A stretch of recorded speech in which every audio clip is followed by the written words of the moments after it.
Bismillahirrahmanirrahim. Babul wudu'i min masjid zakari. The chapter of wudu from the touching of the zakar. Right? According to Imam Salas, touching the zakar breaks wudu. According to Imam Ahmad, mutlaqan.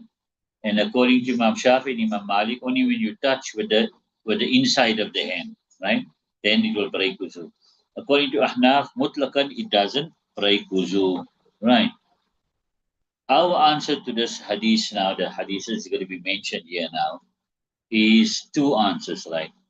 Either we firstly say that the hadith is weak, and the other is we make ta'wil of the hadith, or we give preference to uh, other hadiths which shows that it is not a problem, right? وبيقول حدث عبد الله بن مسلمة عن مالك عن عبد الله بن أبي بكر أنه سمع أروة يقول دخلت على مروان بن الحكم فذكرنا ما يكون منه الوضوء فقال مروان ومن مسح ذكري فقال عروة ما علمت ذلك فقال مروان أخبرتني بسرة بنت صفوان أنها سمعت رسول الله يقول من مس ذكره فليتوضأ. Right. We were mentioning, right? I entered, he says, Urwa says, I entered upon Marwan ibn Hakam. So we mentioned that those things that wuzu is from. So Marwan said, whoever touches is, and from touching of the zakar. So Urwa said, I did not know that. So Marwan said, Busra bin Safwan informed me that she heard Nabi Akram saying, whoever touches his zakar, then he should make wuzu. Right. That's it. Okay. So the hadith is za'if. Why? Because between Urwa and Busra, either Marwan is the intermediary, or in other hadith, it is the policeman of Marwan, right? Marwan is regarded as not Sikha, as a Rawi, right? So therefore his word cannot be taken. As it Gongoi Rahmatullah, he says, وأما مروان ففسقه أظهر من الشمس وأبين من الأمس وأما الشرطي فمجهول كما لا يخفى. As of Marwan, his fisk is more clearer than the sun and more clearer than yesterday, right? And more distinguishing than yesterday. And as of the policeman, he is unknown as it is not hidden from us, right? Jamhur, now that Imam Salasu says that your wuzu breaks, they give an answer to this. So they say Marwan is a valid narrator, right? And you can't take hadith for him. Imam Bukhari rahmatullah alayhi has taken him as a narrator, right? And some say yes, it is correct that Marwan is not a valid narrator. However, the riwayat is also mentioned without Marwan, right? And that is that Urwa himself went to go and ask Busra directly herself, right? In Ibn Hibban, it is mentioned, وَمَعَاذَ اللَّهِ أَن نَحْتَجَّ بِمَرْوَانِ, Allah's protection that we take proof with Marwan. لكن لم يقنع Urwa بقول Marwan. However, Urwa did not become satisfied with the call of Marwan. So then what he did is he went directly to Busra and he got the hadith directly from Busra Dev. So that now Marwan is taken out of the Sanad.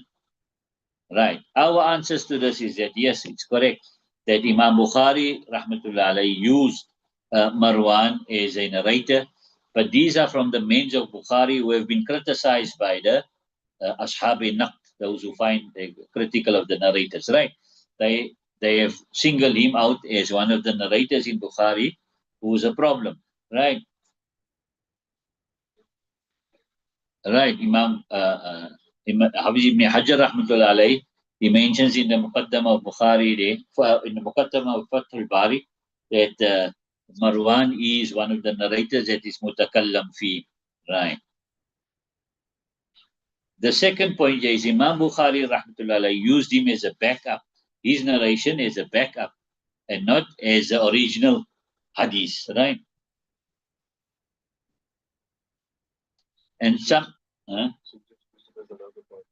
So basically, you got your original hadith to prove your point, and then your second hadith comes just as a backup to that point. You understand it? Right. And then some say, right, that Imam Bukhari rahmatullahi took those hadiths of Marwan, which was before he became the leader, and those that he, after he became leader, he did not use those hadiths. Right,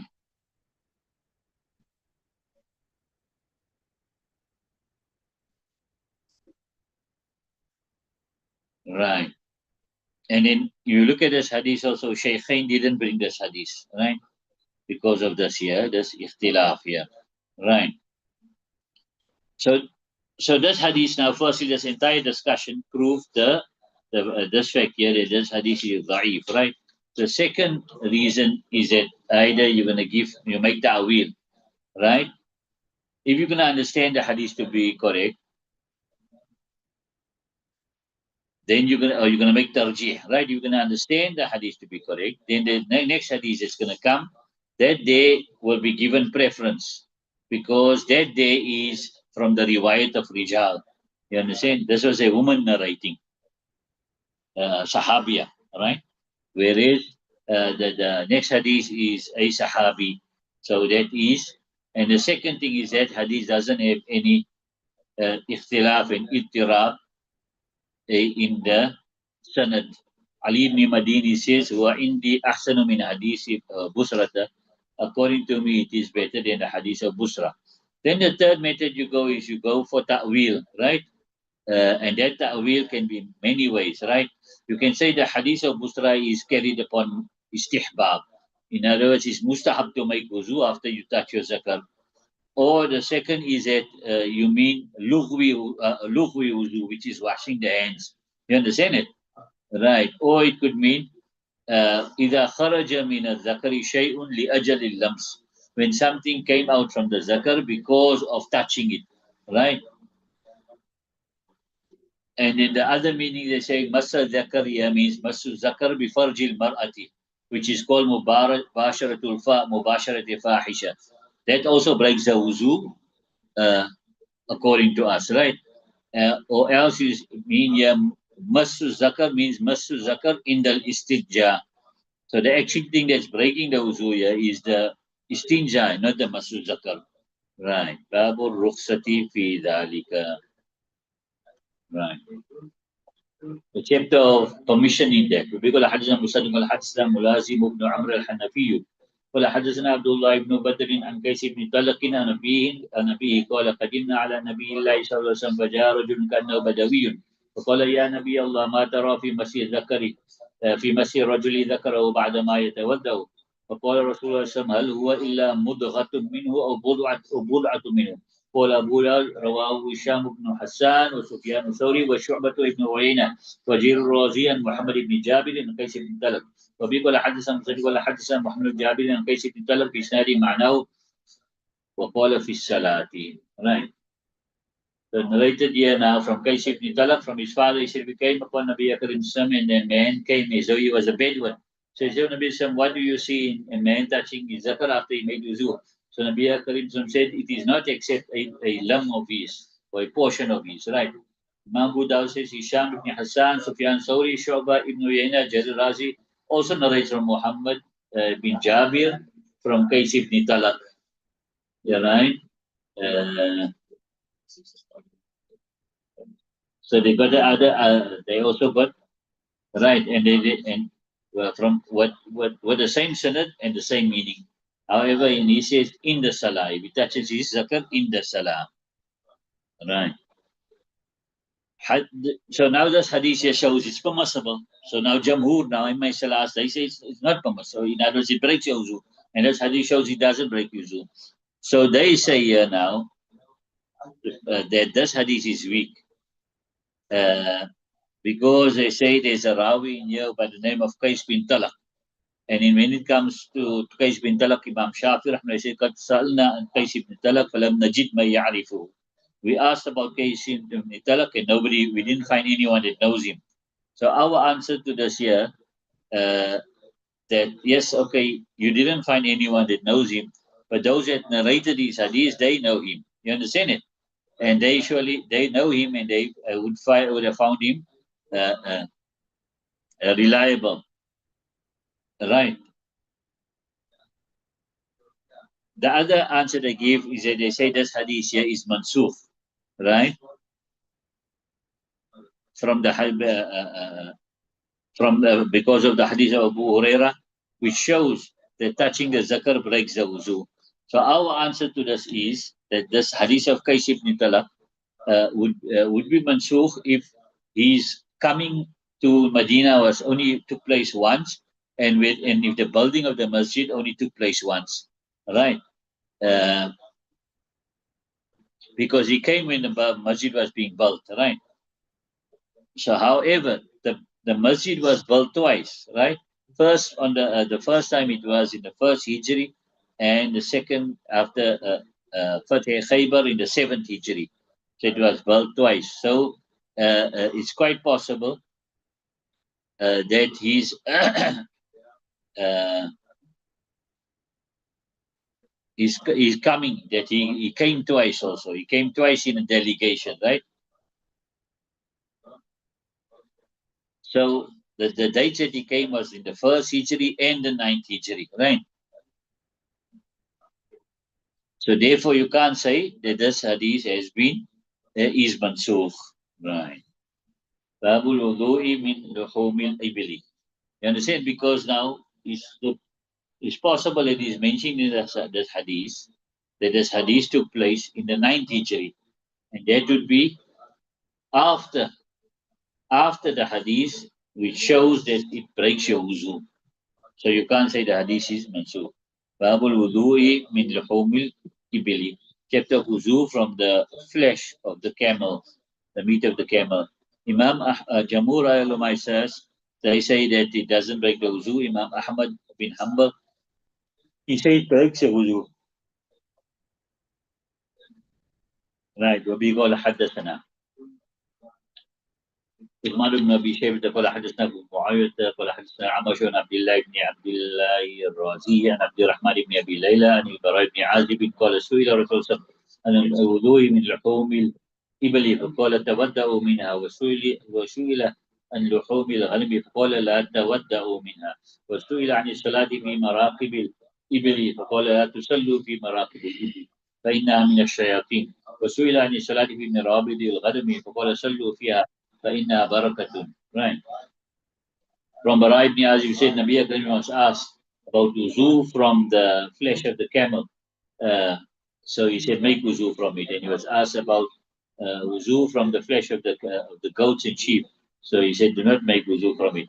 And it was about salah in the resting place of the camel. So he said, do not make salah in the resting place of the camels because it is from the shayateen.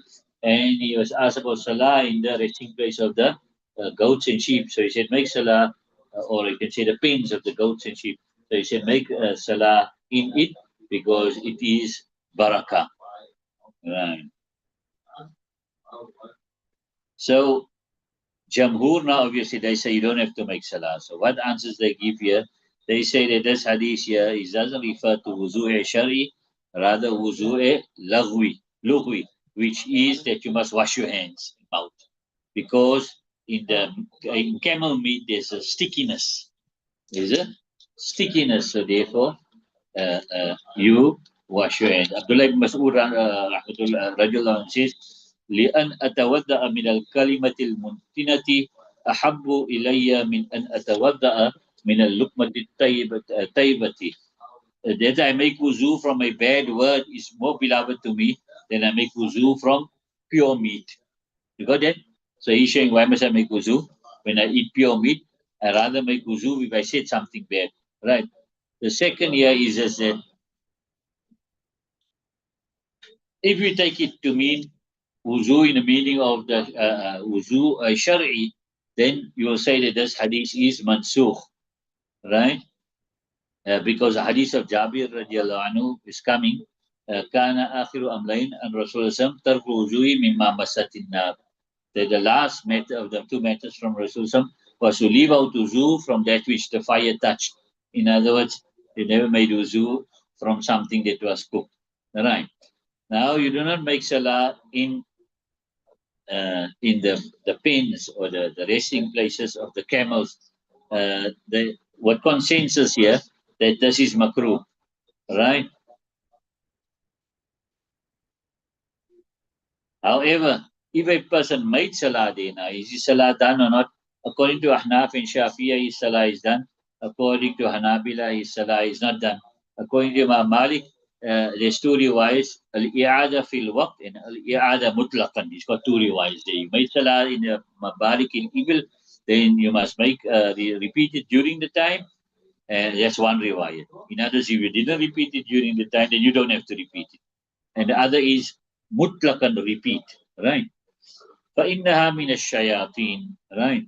So if you say إِنَّهَا مِنَ الشَّيَاطِينِ, right? So you say إِنَّهَا, meaning that مَبَارِكِ الْإِبِلْ مِنَ الشَّيَاطِينِ, then you're going to say it means that the these pens are the place of refuge of the shayateen. They also spend time there. Therefore, don't read salah there. But if you take indaha to mean ibil, right, then it can be, then means a camel is from shayateen. So some say that this is on its real meaning, لِتَوَلُّدِهَا مِنْ مَائِهَا, because it gave birth from the water of shayateen. So it is a type of shaitan, right? Uh, and others say no, it rather means that it just as the shaitan is full of uh, uh, uh, uh, naughtiness, right? So these camels also, they do also naughty actions, right? So some say shaitan is two types. One is those who are come from kana min al jinn, from the shayateen. You understand it? And then others, right? Uh, and the second type of shayateen is uh, every naughty thing or loving object is called a shaitan. Kullu adin mutamarridin fawa shaitan. Every person that transgress the limits, you understand, is a shaitan, right?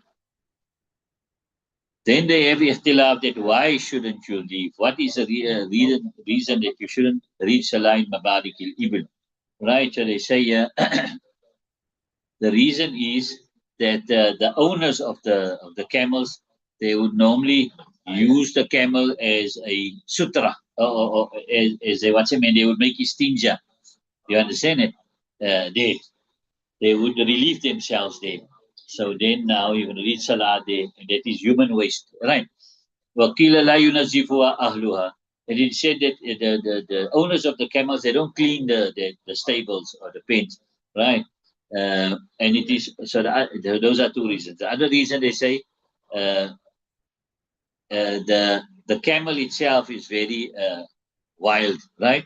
And it can buck and hurt you, right? So that's why you shouldn't. And the other reason say is because it's got a heavy bad smell, right? Therefore, you don't recite Salah there in Mabarikul Ibil, right? Then they come now to the Mabarikul Ghanam. So they say, yeah, it's Barkat, right? Uh, so how is it a Barkat? It's Barkat because the camel, in opposition to the camel is in, it can hurt you, but the goats won't just hurt you, right? And the other says real meaning. The goats itself is Barkat, right? Uh, there's a hadith which says the Nabi Akram it says ittakhidhi ghanaman fa inna fiha barakatun. Right? Keep or take goats because in it is barakat. Uh, and one riwayat says al ghanamu min dawabil jannah. Ghanam is from the animals of Jannah. Right?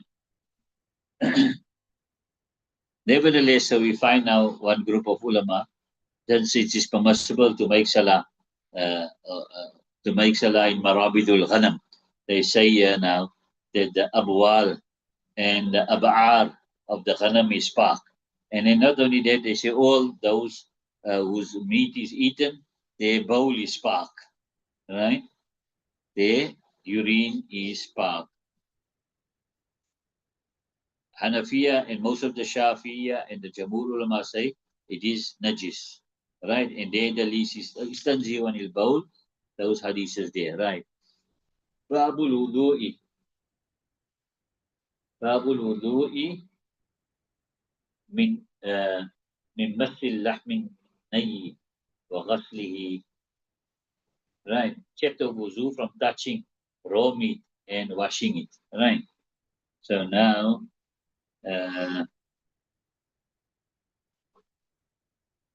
so what this hadith is showing us here now, that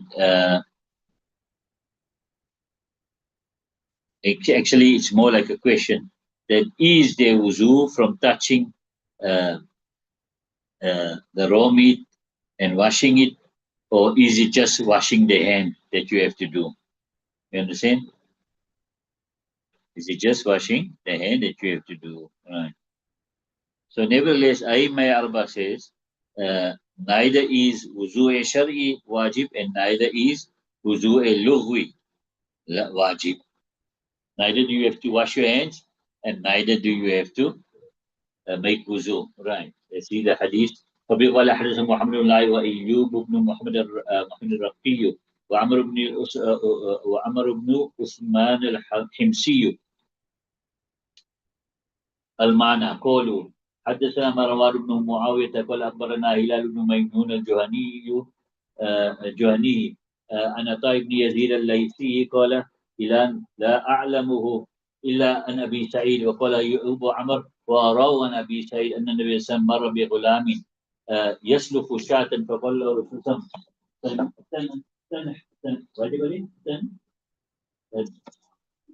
الله تنحى حتى أريك وأدخل يده بين الجلد واللحم وقد حس بها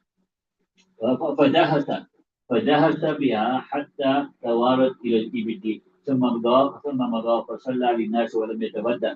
زاد عمرو في حديث يعني لم يمس ماء فقال عن هلال بن ميمون الرملي قال أبو داود ورواه الواحد بن زيادة وابو معاوية عن هلال بن يسار عن النبي صلى الله عليه وسلم لم يذكر أبا سعيد. Right. So all these the stars, Muhammad Ayub, Amr ibn Usman, they all narrating the hadith with a similar meaning, al-ma'na, right?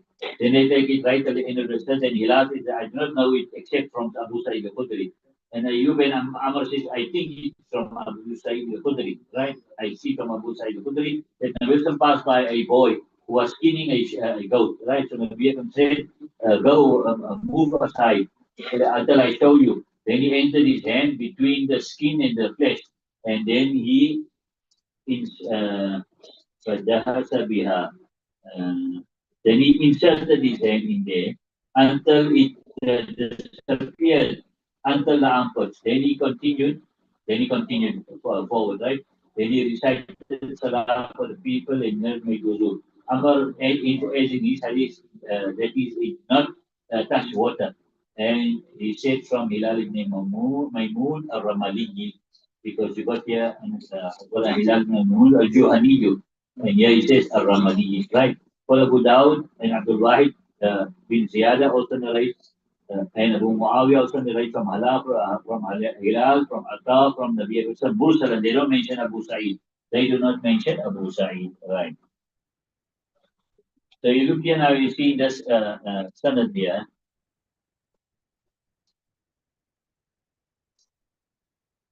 The Ustad of Hilal is Atta, right? And the Ustad of Atta is Abu Sa'id al-Khudri. But Hilal is saying, I'm not sure, I do not know, except that it is from, he's got doubt, right? That it's from Abu Sa'id al-Khudri. Or it could be from another Sahabi, right? It could be from another Sahabi. But his dominant thought was that it is from Abu Sa'id al-Khudri, right?